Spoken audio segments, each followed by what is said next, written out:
अस्सलाम वालेकुम नाज़रीन, और बरकत आपसे मुखातिब है। दो तीन अहम तरीन खबरें हैं। बड़ी खबर यह है कि मौलाना फजलुर रहमान साहब बच्चों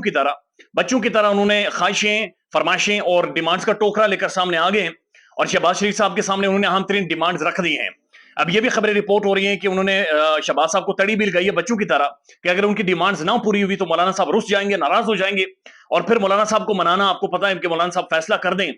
तो फिर वो अपनी भी नहीं सुनते। तो मौलाना साहब के हवाले से कुछ अहम तरीन खबरें हैं जो रिपोर्ट हुई हैं आज, और कुछ साथियों ने भी रिपोर्ट किए हैं, कुछ डॉन अखबार में भी रिपोर्ट हुई हैं, आपके सामने रख देते हैं। लेकिन एक बड़ी इंटरेस्टिंग और दिलचस्प खबर यह है कि गुज़श्ता दिन शहबाज शरीफ साहब एक प्रेस कॉन्फ्रेंस कर रहे थे और वहां पर पाकिस्तान के एक सीनियर तरीन जर्नलिस्ट ने, यानी सीनियर मोस्ट जर्नलिस्ट ने, उनसे साथियों के ऊपर इस वक्त होने वाले जुल्म, तशद्दुद और खौफ के बारे में सवाल पूछ लिया। शहबाज साहब ने जवाब तो बड़ा एक धीमे लहजे में दिया, लेकिन वो साफी ये कहते हैं कि जो ही प्रेस कॉन्फ्रेंस के बाद में बाहर निकला, अभी प्रेस कॉन्फ्रेंस खत्म हुई थी, यानी दरवाजे से बाहर निकला, तो व्हाट्सएप के ऊपर मुझे मेरे चैनल का टर्मिनेशन लेटर मौसूल हुआ। चैनल ने मुझे फारिग कर दिया था। उन्होंने कहा जी अल्लाह हाफिज, आप काजू बादाम लें, पहाड़ों पर जाकर बैठे, आपका काम सहाफत नहीं है, आपको मियां साहब से यह सवाल नहीं पूछना चाहिए था। यानी अंदाजा लगाएं कि एक सवाल जो कि थोड़ा सा तल्ख था, जो कि इंसानी हुकूक की पामालियों और साफियों के ऊपर जुल्म के ऊपर था, उसकी वजह से उनकी नौकरी शोकरी से उन्हें फारिग कर दिया गया है। अब मौलाना साहब गुज़श्ता दिन मिले हैं जनाब शहबाज शरीफ साहब से, और डॉन अखबार के अंदर रिपोर्ट हुआ कि मौलाना साहब ने शहबाज शरीफ साहब से कहा कि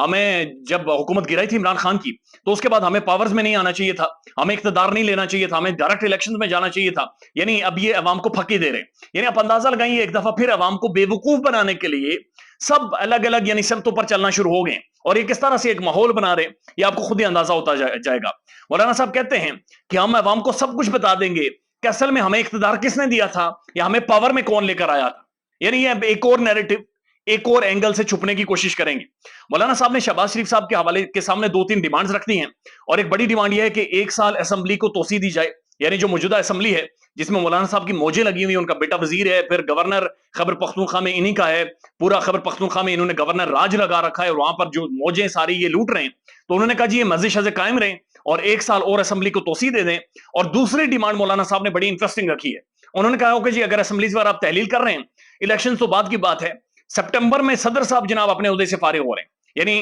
प्रेसिडेंट की सीट सितंबर में खाली हो रही है, लिहाजा मुझ पर कोई नजर शफकत करें, कोई मोहब्बत करें, को मोहब्बत का सबूत दें और जो प्रेसिडेंट की कुर्सी है मेरे हवाले कर दें। यानी 25 करोड़ आबादी का मुल्क, एक न्यूक्लियर स्टेट पाकिस्तान की,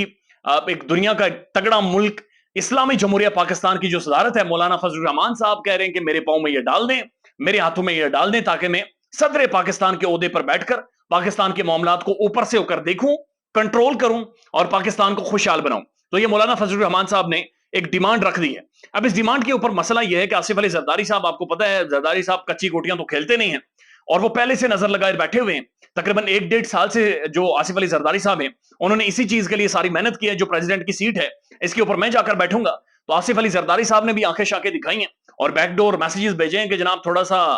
हाथ हौला रखें, मैं पहले से इसका उम्मीदवार बना बैठा हूं। तो लिहाजा इनके लिए जो पावर शेयरिंग फार्मूला है ये बड़ा मुश्किल हो गया। यानी इन्हें समझ नहीं आ रही कि कौन कितना खाएगा, किसे कितना देंगे, किसका कितना इस्तेताद के मुताबिक उसे दिया जाएगा, किसकी हैसियत कम है लेकिन वो मांग ज्यादा रहा है। लोग मौलाना साहब को ऑलरेडी बहुत ज्यादा नवाज दिया गया है, हुकूमत गिराने का जो इव्ज और तोहफा उन्हें दिया गया था बहुत ज्यादा कुछ दे दिया गया है। लेकिन अंदाजा लगाएं कि 14 महीने हो गए पाकिस्तान में, पाकिस्तान की मईशत क्रिपल हुई, पाकिस्तान के अंदर बहुत कुछ हो गया, यानी मार धाड़ हुई, साफी गायब हुई, सब कुछ हुआ, मौलाना साहब भी गायब रहे। खबरों में दो वजह से आए, एक जब थाईलैंड का उन्होंने टूर किया, और दूसरी दफा खबरों में अब आ रहे हैं जब वो डिमांड्स का टोकरा लेकर बाकायदा से शहबाज शरीफ साहब यानी वज़ीर आज़म पाकिस्तान के पास पहुंच गए हैं कि मुझे फौरी तौर पर जनाब ये सदारत दी जाए और मुझे सदर पाकिस्तान बनाया जाए, जो मेरी दरीना ख्वाहिश भी है, बड़ी पुरानी ख्वाहिश है, और मुझे सदारत की कुर्सी पर बैठने का मौका दिया जाए। इसके ऊपर एएनपी के जो अहमद वली खान साहब हैं उन्होंने रिएक्ट किया है, और अहमद वली ने बड़ा तगड़ा रिएक्ट किया। उनका यह कहना है कि केपीके में इन्होंने ऑलमोस्ट गवर्नर राज लगाया हुआ है और खैबर पख्तूनख्वा कोई हलवा नहीं है कि ये हर वक्त उसे खाते रहेंगे। उन्होंने कहा कि जनाब ये मन्नो सलवा की तरह केपीके को खा रहे हैं और इन्हें ऐसा महसूस हो रहा है कि जैसे मन्नो सलवा उतर रहा है, मजहब का नाम इस्तेमाल करके मुल्क को और ज्यादा हम लूटने नहीं देंगे। और उन्होंने साथ साथ और भी बहुत सारे, उन्होंने कहा जी दीन का इस्तेमाल करते हुए बहुत सारे लोग अपनी सियासत को चमका रहे हैं, यानी उन्होंने इनडायरेक्टली तनकीद किया मौलाना साहब के ऊपर। अब ये सारे लोग मिलकर, इन्होंने 14 महीने हुकूमत की, इन सब ने मिलकर एक हुकूमत गिराई, और उसके बाद अब ये सारे पावर शेयरिंग फार्मूला के ऊपर जा रहे हैं और अवाम को बेवकूफ बना रहे और एक नैरेटिव बिल्डिंग शुरू कर रहे हैं अपने लिहाज से, और अवाम की नजरों में यानी ये एक अलग नैरेटिव और एक इंपैक्ट बिल्ड करने की कोशिश करेंगे। यानी बड़ी बदकिस्मती है कि पाकिस्तान में اصول کی سیاست نہیں ہوتی، یعنی اصول کے ساتھ کبھی بھی اس ملک کے اندر کچھ بھی نہیں ہوا۔ ان ساری چیزوں میں جو یہ پاور شیئرنگ فارمولا ہے، اس میں ایک چیز مس کی جا رہی ہے، اور وہ ایک ایلیمنٹ ہے عوام کا، وہ ایک ایلیمنٹ ہے عمران خان کا، وہ ایک ایلیمنٹ ہے کم بیک کا۔ عمران خان صاحب آج عدالت میں موجود تھے اور ان کے اوپر کافی سارے مقدمات ہیں، تقریباً 200-250 مقدمات ہیں، اور اطلاعات اور خبریں یہ بھی ہیں کہ آنے والے کچھ دنوں میں خان صاحب کو گرفتار کر لیا جائے گا۔ عمران خان نے کہا کہ انہوں نے پورا زور لگا رکھا ہے کہ اعظم خان اور عثمان بزدار کو میرے خلاف وعدہ معاف گواہ بنائیں اور مجھ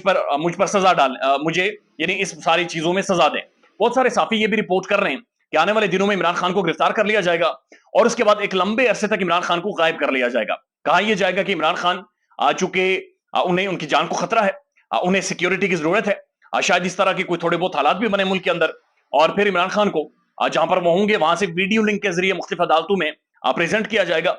نہ آپ ان کا فیس دیکھ سکیں گے، نہ آواز سن سکیں گے، چونکہ عمران خان جو آزاد ہیں، یہ سوشل میڈیا پر بات چیت کرتے ہیں، ٹویٹ کرتے ہیں، یوٹیوب ویڈیو کرتے ہیں، اور یوٹیوب پر جب بھی وہ خطاب کرتے ہیں وہ ملینز میں چلا جاتا ہے، اس کے ٹوٹے شیئر ہوتے ہیں، ٹکڑے شیئر ہوتے ہیں، اور ایک نیریٹو بنتا ہے۔ دوسری طرف یہ سارے مل کر، پوری سرکاری مشینری مل کر جو نیریٹو بناتی ہے، وہ صرف 12 14 20 منٹ کی ویڈیو ہوتی ہے عمران خان کی، جو اس کو تہس نہس کر کے رکھ دیتی ہے۔ لہٰذا بہت سارے پلانز ہیں، اور سب کا یہ خیال ہے کہ خان چونکہ کارنر ہو گیا ہے، تو اب ہم نے دودھ میں سے کتنا حصہ کسے دینا ہے، کس نے کتنا کھانا ہے اور کس نے کتنا نہیں کھانا۔ لیٹس سی معاملات کس طرف جاتے ہیں، لیٹس سی یہ ان کے اندر ڈیفرنسز کس طرح کے سامنے آتے ہیں، اور بہت سارے ڈیفرنسز جینین ہوں گے، لیکن بہت سارے ڈیفرنسز صرف میڈیا کی حد تک ظاہر کیے جائیں گے، میڈیا کے اندر نیریٹو بنانے کے لیے، یا پھر ایک پبلک پلس یا پھر پبلک امپریشن کریٹ کرنے کے لیے بہت ساری چیزیں کی جائیں گی۔ خیال رکھیے گا اپنا، اللہ حافظ۔